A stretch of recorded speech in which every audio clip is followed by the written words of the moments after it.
বৈঠকালে সেনা জওয়ানের অকাল প্রাণে শোকাচ্ছন্ন গোটা এলাকা। রাষ্ট্রীয় মর্যাদায় শেষ কৃত্য সম্পূর্ণ।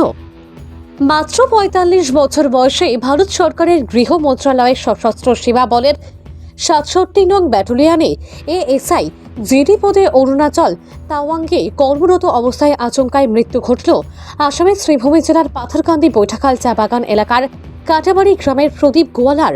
ওনার মৃত্যুর কারণ সম্পর্কে বিস্তর কিছু জানা যায়নি।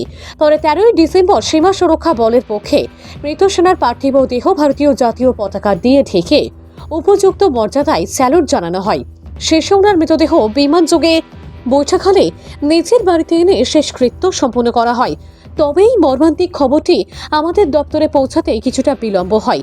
সীমা সুরক্ষা বলের পক্ষে এক শোক বার্তায় মৃত প্রদীপ গোয়ালাকে ভারত মাতার একজন দক্ষ ও আদর্শবান দেশপ্রেমিক বীর সন্তান হিসেবে সম্বোধন করে শোক বার্তাটি ওনার স্ত্রী প্রতিভা গোয়ালার হাতে তুলে দেবার পাশাপাশি শ্রীভূমি জেলার জেলা আয়ুক্ত প্রদীপ ত্রিবেদী এবং জেলা পুলিশ সুপার পার্থপ্রতিম দাস প্রমুখদের কাছে পৌঁছে দিয়ে এই পরিবারকে সর্বক্ষেত্রে সুরক্ষা ও সহযোগিতা প্রদান করার অনুরোধ করা হয়েছে।